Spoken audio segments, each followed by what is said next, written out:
It had been over 3 years since we've had a strictly YouTube boxing card.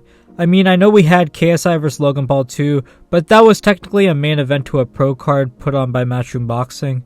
Same with Jake and Gib fighting on the undercard of a pro event put on by the same company. So YouTube boxing at the time has been mainly getting in the pro scene more these past few years.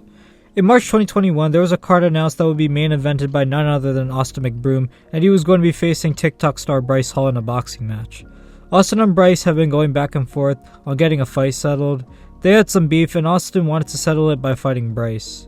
They put on an event which was titled YouTubers vs TikTokers, where Austin represented the YouTubers and Bryce of course the TikTokers. Many other creators would feature on this card from both the YouTube and TikTok world.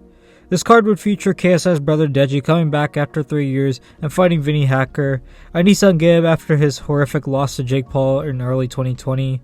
He would be coming back for redemption and fighting Taylor Holder. There's also of course a lot more familiar faces from the scene fighting on this card. Of course, with the whole gimmick of this event being YouTubers versus TikTokers going at it, which was actually a pretty good marketing tactic. But the main event, as I've mentioned, was Austin McBroom vs Bryce Hall.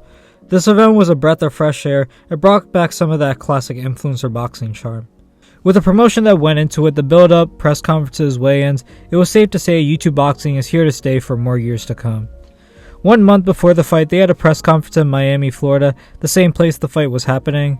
FoozyTube and Keemstar were the ones hosting this conference, and pretty much were responsible for the build-up of this card. Gib and Deji, who were also fighting on this card, had to join from computer screens, as I guess the UK was still in lockdown due to the COVID-19 pandemic. This press conference brought back some of that classic influencer boxing charm, with Bryce Hall going at everyone and essentially being known as the Jake Paul of TikTok. He went at Deji, Gib, and even called out the man KSI to fight if he was able to beat Austin.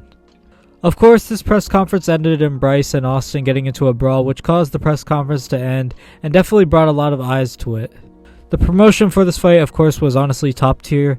Even the event itself was well put on, for the most part anyways. KSI even got into some back and forths with Bryce Hall, even making a video clowning his TikTok, which of course helped build the event more. Also, Deji being on this card, and despite his loss to Jake Paul, many people thought this was a good redemption win for him. Same thing with Gib. The event eventually went on. The first fight was Ryan Johnston vs Kale Siraj, and Ryan won that by round 5 TKO. Landon McBroom vs Ben Azelart, with Landon winning by round 2 TKO. Tanner Fox vs Rylan Storms was also a fight that was supposed to happen on this card, but unfortunately didn't happen due to the weight difference, so that got cancelled. Jarvis vs Michael Lee, with Jarvis getting a vicious KO in the second round against Michael. This was definitely a big highlight of the event and was the most talked about. DDG vs Nate Wyatt, with DDG of course getting the win by unanimous decision. Quite an underwhelming performance considering how much hype DDG had, but it is what it is. Then the infamous Deji vs Vinny Hacker fight. At this point, the YouTubers were all winning this event. We all thought Deji had this easily in the bag. Unfortunately, things didn't go quite as planned, as Deji gassed out after 2 rounds. Vinny Hacker beat Deji by round 3 TKO, and Deji took his second L. This was a very big upset. Of course, now Deji is back up and redeeming himself in present day, but this fight was definitely a wake-up call for him. Then we had the co-main event, Gib vs Taylor Holder. Gib dominated the whole fight, and of course he got robbed by a draw.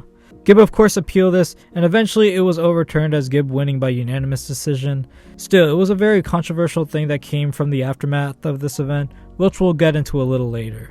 Then the main event, Austin McBroom vs Bryce Hall.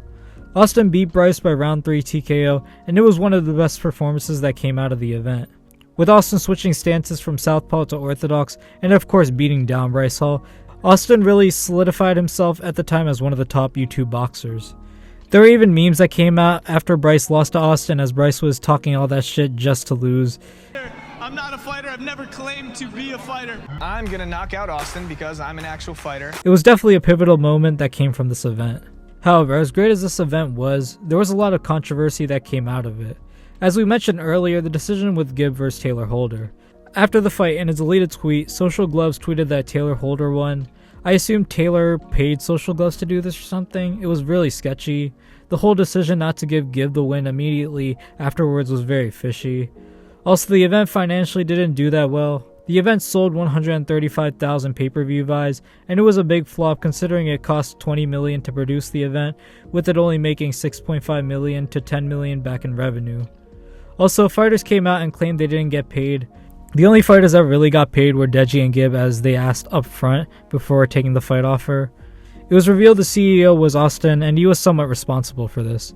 Of course, Austin tried his best covering himself up, but we all could pretty much see through his BS. This event did well with the promotion, entertainment, and production, but the financial aftermath was a big flop and a stain on the future of influencer boxing.